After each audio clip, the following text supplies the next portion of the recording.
In this episode, we head 2 hours north of Sydney, up the M1 to a town called Beresfield, just inland from Newcastle. We're visiting our friends at Staintune again, but this time we're there for a different reason.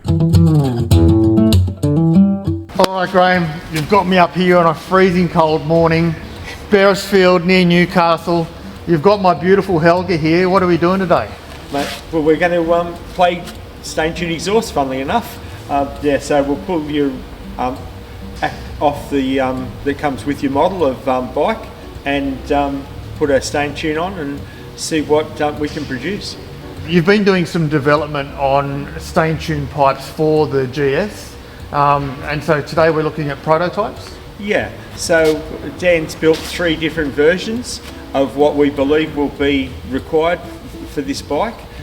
It's based off the previous R1200 water cooled. So, you know, Staintune has a huge history with BMW, and this just allows us to continue on to your model. What are we expecting today? We're going to go and jump on a dyno? What's going to happen? So we're going to go over to Dr. Mac over at East Maitland, Jamie Stauffer, multiple Australian Superbike champion. Jamie knows his stuff, he's really, really good, and yeah, we'll give it a run and see what it says. What sort of a result are you hoping for? Hopefully just a little bit more. You know, like BMW and AC have done a huge amount of research on this, and no doubt they've got it right. You know, so there's no free lunches here in the exhaust land. You know, we just hopefully that we'll get it close, and of course we have that huge Staintune following amongst BMW owners, and we want to continue it. And you know, I've always said that it's not unusual for a Staintune to outlast the motorcycle it's attached to. A little bit different in BMW land, but you know, this bike will still be running in 20 years time, and so will the Staintune. And you're saying that Staintune's offering a 10-year warranty now on their exhaust? Yeah, so it's a 10-year warranty. Like 10 years is what Torque, the parent company, provide on their four-wheel drive exhaust system, so we thought it appropriate to continue that. From here I jump back on the GS, and not far down the road from Staintune is Jamie Stauffer's Dr. Mac engines.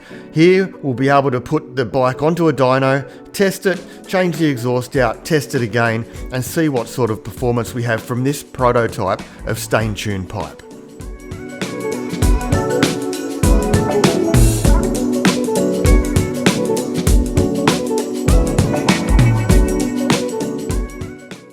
Alright team, we're up here at Dr. Mac. We've got the bike on the dyno. We're about to dyno it with the Akrapovic pipe on it right now. We'll be taking that off once we get a result. Then we'll slip on the first of the 3 Staintune pipes we're going to try. We'll get some readings on each one of the Staintune pipes, see which one's the best, and we'll go from there.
Thanks for having us on the dyno, mate.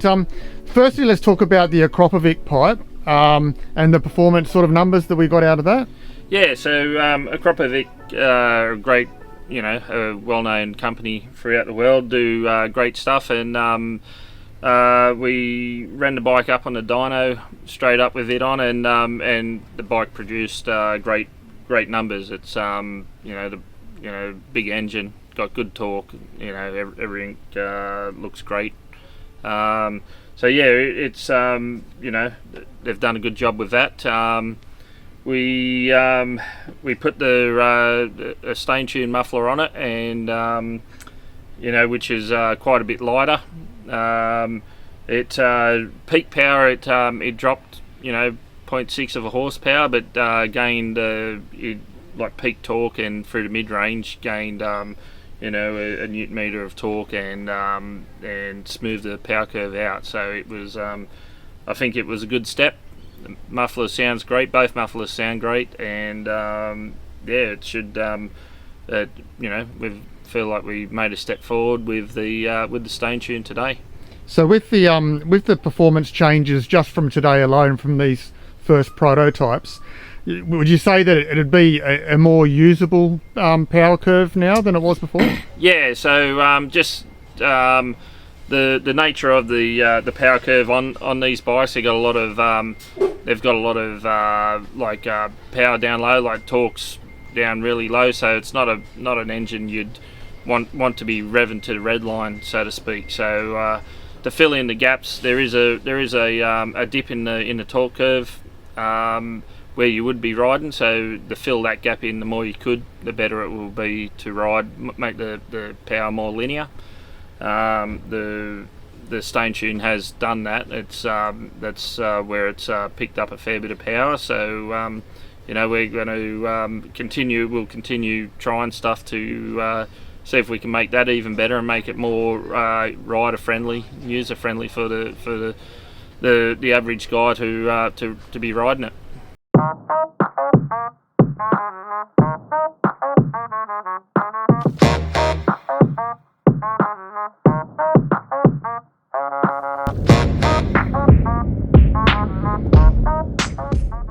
So that's the first stage of R&D done with Staintune, my GS and Jamie Stauffer. We had some great conclusions. It's not quite where they want it yet. It's very important that they have the perfect product on the market when it's ready to go to the consumer. I'm excited though. It sounds great. It's good Aussie heritage, and these things look so much better than any other pipe on a GS in my opinion. Not to mention a 10-year warranty on these things, and they're Aussie made. Anyway, I'll keep you updated. Subscribe, folks. Let me know what you think about this progress, and follow Staintune as well, because this is an exciting journey. The GS is just one step of their future of creating great Aussie-made exhausts for all models of bikes in the future. Anyway, throttle on, folks. Stay safe, and I'll see you on the next episode.